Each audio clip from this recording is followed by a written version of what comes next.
Hey gamers, if you're ready to puzzle out the best way to pop your marbles and you want to check out Marbleous, let's take a look at how this game plays.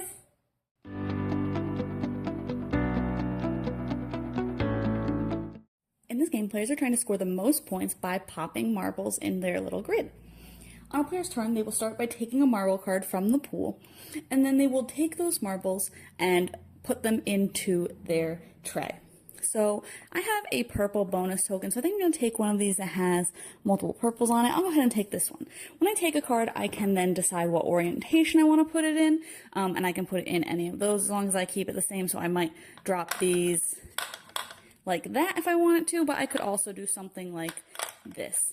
Whites are wild and will guarantee that you pop something if they are connected. So if I had a setup like that, I don't have a minimum of 3 of a kind touching, so I wouldn't pop it. But because of the card that I had, I do have all of those purples touching. Before I go on to popping and scoring, I can spend 1 bonus token if I want to. I'm going to go ahead and spend my purple one, which will let me take another purple out of the display there, and then I can put it anywhere that I want. And as long as I'm touching this group of purples, then I'll have a group of 4 purples that I can now move on to popping.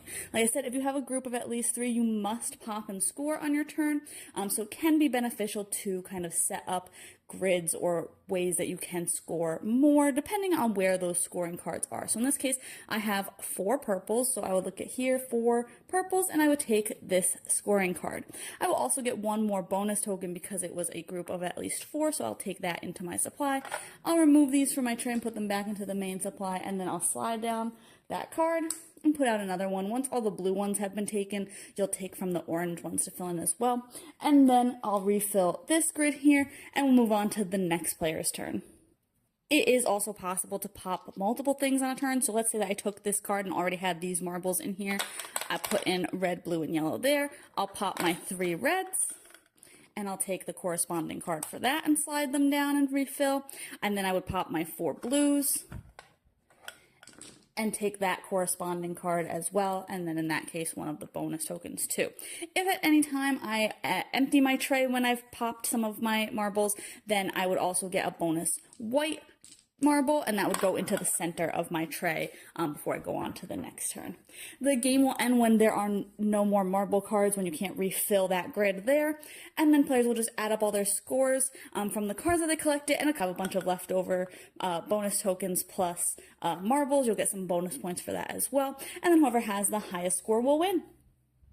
Have a bunch. Overall, I really liked the puzzle of this game. I thought that it was interesting to have to drop things in certain directions, but that you could choose different directions based on the card that you took, which might make a huge difference in what you're able to pop or what you're able to set up to make chain reactions to pop multiple things on a turn. I thought that was pretty interesting. I didn't love how scoring worked though, because things just come out randomly in that grid, and it might mean that popping blues is not very valuable, but all the cards on your turn have blue marbles on them, so you might be forced to put some of those into your grid.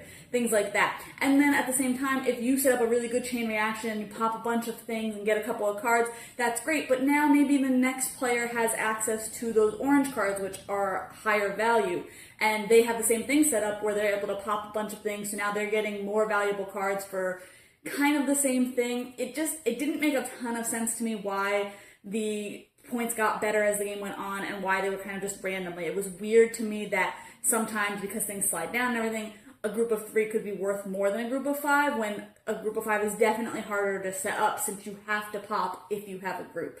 So I did think that the scoring just wasn't my favorite. I think it could have been a little bit better somehow, but I did also like that the bigger groups got you the bonus tokens. I thought that that balanced it a little bit, but I still think that the scoring could have been a little bit better. But overall, I do like the puzzle. So if you like this kind of puzzle where you're trying to set up yourself a really good scoring mechanism, where you're trying to just get a bunch of cards in a turn, things like that, and see what your best options are given the cards that you have available to you on your turn, then you might like this one. But you can see my full thoughts on the blog today to decide if this one's for you.